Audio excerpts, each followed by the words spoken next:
What up, though? It's your man, Sir Swift, the Smoker Work, and I'm gonna go straight off into the topic today, which speaks about, lyrical quality, content, and the integrity of music. You know what I'm saying? We have a big, growing problem in the game today. When it comes to, I want to say, all music, but primarily hip hop. With hip hop, of course, being one of the more vocally attentive kind of musics because it speaks in terms of a lot of different subject matters, in a way where people tune in to what you're really saying. I'm not trying to say that people pay more attention to rappers than they do singers either, but just lyrical content in general. There's a big problem, in the industry today, and we're talking about the machine, the industry. The reason being that I'm addressing this issue is because there have been many events that have already happened in music, especially with hip hop, in terms of how they have the machine, that is, has handpicked from out of the arena or the bowl of hip hop, and it says, well, this is that's okay, this is all right. But, oh, here it is. We can take this and we can promote it and we can make money from it. You know what I'm saying? And I've had a lot of topics turn debate, disputes, and arguments even in terms of this particular topic, because the thing is this: why is it that mainstream radio only plays one particular type of rap music? Okay, we want to rid the confusion. Hip hop is the culture, and rap music is the music that derives from the hip hop culture. All right. So within rap music, you get some cats talking about what's real hip hop, what's rap music, what's a rapper, what's an MC, and all of these kind of things. And there is some validity to all of those sort of philosophies and ideologies and what have you. But my focus here is when you turn on the radio, turn on your I'm gonna say it like this: you go to every state, all right? No matter what state you go to, you're gonna hear the same stuff on all of the largest urban networks. Okay, you're gonna have the same stuff being played on all of the major large urban networks in every city. Okay, and then you go to the underground station, a lot of the college stations, things like that, where you want to hear music of more purity and things like that. Okay, and a lot of people try to say that I'm the one that's picking and choosing, and I'm only speaking up for what I like, and that's not even necessarily the case. I'm speaking about, okay, the things that we have on the urban networks, the large conglomerates and what have you. They are there to please the masses, and the masses are really not interested in the musical content, of what I could say is a deeper level or a higher level of lyrical and musical content. You know what I mean? I like to compare music all the time to books. Okay, the stuff that you hear on the urban networks is like Cat in the Hat, Sam I Am, Green Eggs and Ham.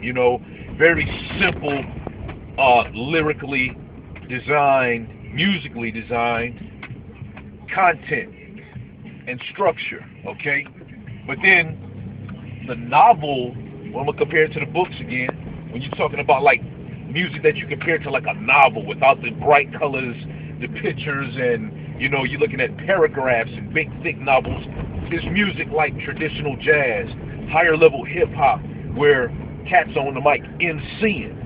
You know what I'm saying? With deeper content and deeper quality kind of music. Okay, and that's the kind of stuff that the majority of the masses is not interested in. That's why you don't hear it on the radio, you don't see it on the TV, and you know what I'm saying, those conglomerates are basically out here kind of poisoning the minds of the listeners, okay? Because the thing is this, you turn on the radio and you hear a bunch of songs and you're like, I can't stand this. But here it is, you just ride in the car and you just got it on and it's being beat into your ear and into your mental subliminally, all right?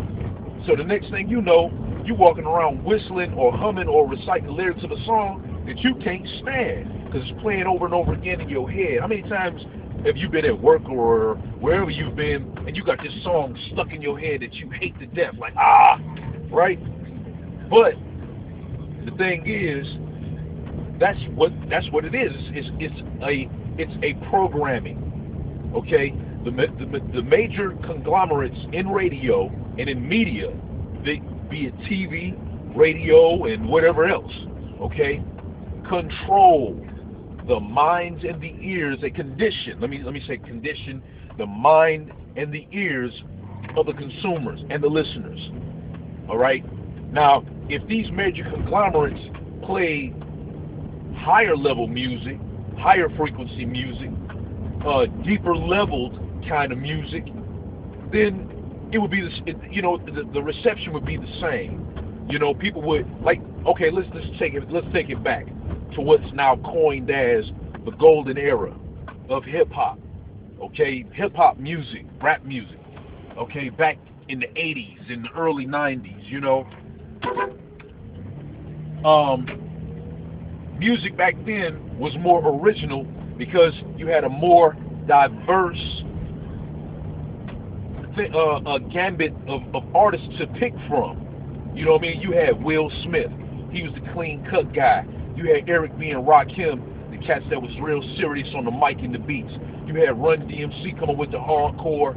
You know what I mean? You had NWA on the gangster level, and you had Heavy D with the good feeling, good time dancing, love me for me kind of deal. You know what I mean? You had all of that. Nowadays, you don't have that because everybody is in a competition to do the same thing. Who can be the most gangster? Who can ball out? Who can be the biggest shot caller? Who can have the most broads in their videos? And you know what I mean? Stuff like that. So, these conglomerates, they sell these mirage type of images, these fantasy, these make-believe type of images for the consumer and the people to buy, when all of it is just, it's garbage anyway. You know what I'm saying? It really is. I mean, very few of those cats are actually living like that. Than what you see nowadays on the TV. And it kind of, I can say the same for back in the day a lot of times, and I'm going to say with any product, you have to have a nice shiny package in order for it to be attractive to a listener or to a consumer. All right? So, it's a real bad thing, and again, the industry, the machine, has handpicked this particular kind of music to say, okay, we're going to take this kind of rap music and we're going to exploit it. We're going to expose it. We're going to give it media play, and we're going to make money from it. Okay? A couple of years back, 2005 to be exact, there was a list that was put out by BET, and it's a long scrolling stream or list of rappers' names, and I'll post that for you, that they said would not get airplay on BET. Not the old stuff, but anything new of theirs they will not play because it's not relevant to their demographic market, meaning you got Rap City, and according to their demographics from what was written, their demographic range is from 12 years old to 19 years old. So this particular line of artists, a lot of them who spoke from the conscious standpoint, the lyrical standpoint, the higher level music and lyrical content standpoint, they said it wasn't relevant. So what they're going to do is they're going to promote a bunch of lower level stuff.